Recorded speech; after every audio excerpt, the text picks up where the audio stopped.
కార్తీక్ కోసం దీప కాఫీ తీసుకుని బయటికొస్తుంది. కార్తీక్ మొక్కలకు నీళ్లు పోస్తూ ఉంటాడు. అక్కడే మెట్ల దగ్గర ఉన్న పారు, కాఫీ మీ ఆయనకేనా? ముందు నేనే తాగుతాను అని లాక్కుని మరీ తాగి బిత్తరపోయి, ఇదేం కాఫీ, తుతు, చాలా ఘాటుగా ఉంది అంటూ ఊసేసి కప్పు పక్కకు పెట్టేస్తుంది.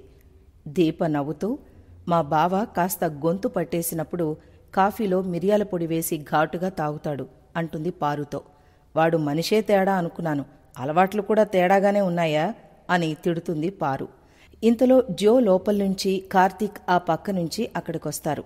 అప్పుడే జో కార్తీక్తో, నువ్విలా కండిషన్ పెట్టడం వెనుక దీప ఉద్దేశమేంటో చెప్పమను బావా అంటుంది. పెళ్లి గురించి నేను అడిగే వరకు నా భార్య కూడా నిజం తెలియదు అంటాడు కార్తీక్. అందరి ముందు చెప్పిన అబద్ధం ఇదేలే, కనీసం పక్కనైనా నిజాలు మాట్లాడుకుందాం అంటుంది జో.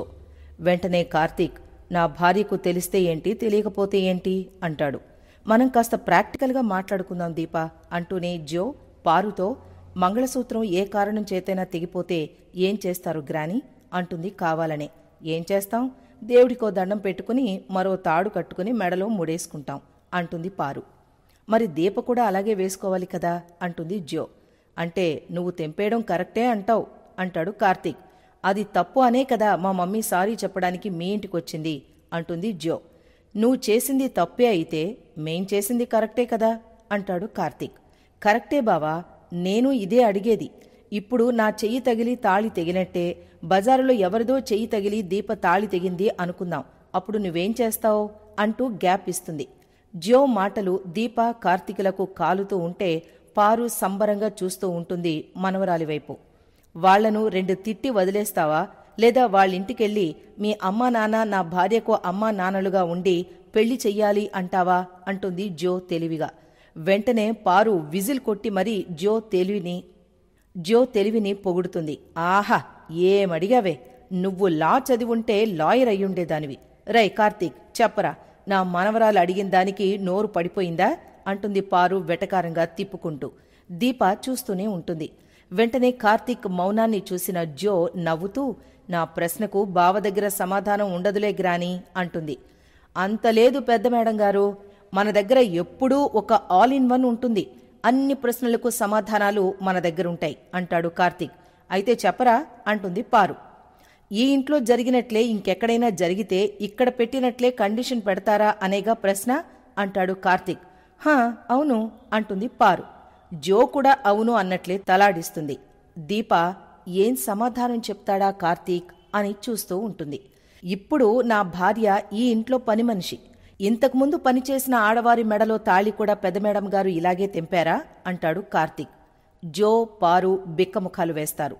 వెంటనే మన దీప విజిల్ కొట్టి మరీ, ఏమడిగావు బావా, నువ్వు లా చదివుంటే లాయర్ అయ్యుండేవాడివి అంటుంది పారిజాతం మాటను పారిజాతానికే అప్పగిస్తూ. దీప విజిల్ వేస్తే ఆ సౌండ్కి జో పారులు చెవులు మూసుకుని మరీ దీప మాటలకు అద్రిపడతారు. ఏం కౌంటర్ ఇచ్చావే అంటుంది పారు దీపతో బిక్కముఖం వేసి. ముందు మా బావ అడిగిన ప్రశ్నకు సమాధానమివ్వండి అంటుంది దీప. అడ్డమైన ప్రశ్నలకు సమాధానమిచ్చే అలవాటు నాకు లేదు అంటుంది జో. అబ్బా, అడ్డమైన ప్రశ్నలకు మేం సమాధానం చెప్పడం లేదు అంటూ కౌంటర్ ఇస్తాడు కార్తీక్. అయినా ఇదేం ప్రశ్నరా, నా మనవరాలికి తాళి తెంపడమే పని అనుకుంటున్నావా అంటుంది పారు. మరెందుకు తెంపింది అంటాడు కార్తీక్. నీ పెళ్ళాం మీద కోపంరా, ఆ కోపానికి కారణం పాత అకౌంట్లో చాలానే ఉన్నాయిలే అంటుంది పారు. జో కూడా మౌనంగా ఉంటుంది పారు మాటలకు.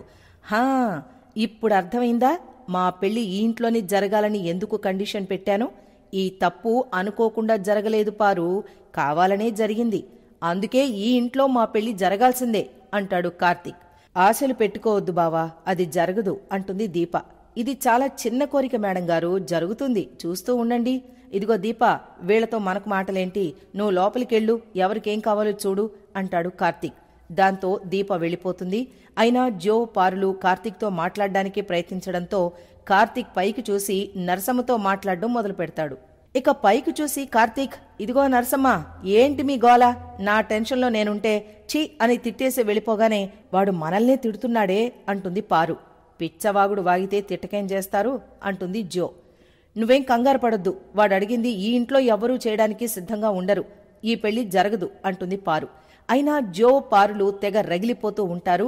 ఇక మరోవైపు కాసేపటికి దీప కాఫీ తీసుకుని వెళ్లి హాల్లో ఒంటరిగా బాధపడుతున్న శివనారాయణకిచ్చి వంటగదిలోకి వెళ్ళిపోతుంది. దీప ముఖం చూడగానే తాతకు తాళి తెగిన సీన్ని, కాంచనన్న మాటల్ని గుర్తు చేసుకుని దీపా అని పిలుస్తాడు తాత. దీప ఆగి, ఏంటి పెద్దయ్యగారు అంటుంది. కాంచన గురించి ఆగమన్నాను, మీ అత్తకెలా ఉంది అంటాడు తాత. మీ కూతురు బాగానే ఉంది అనేసి దీప తప్పుగా మాట్లాడితే క్షమించండి అంటుంది వెంటనే. ఇక్కడ ఎవరిని ఎవరు క్షమించాలో, ఎవరు ఎవరిని శిక్షించాలో ఆ దేవుడికే తెలియాలి అంటాడు ఎమోషనల్గా తాతగారు. మనుషులు గీసుకున్న గీతలకు దేవుడేం చేస్తాడు పెద్దయ్యగారు అంటుంది దీప అంతే బాధగా. అయితే అప్పుడే కార్తీక్ అటుగా వచ్చి వాళ్ల మాటలు వినడానికి దూరంగా ఆగిపోతాడు. నా కూతురికి నాకు ఉన్న గీత నేను గీసింది కాదు దీపా, ఆ దేవుడే గీశాడు.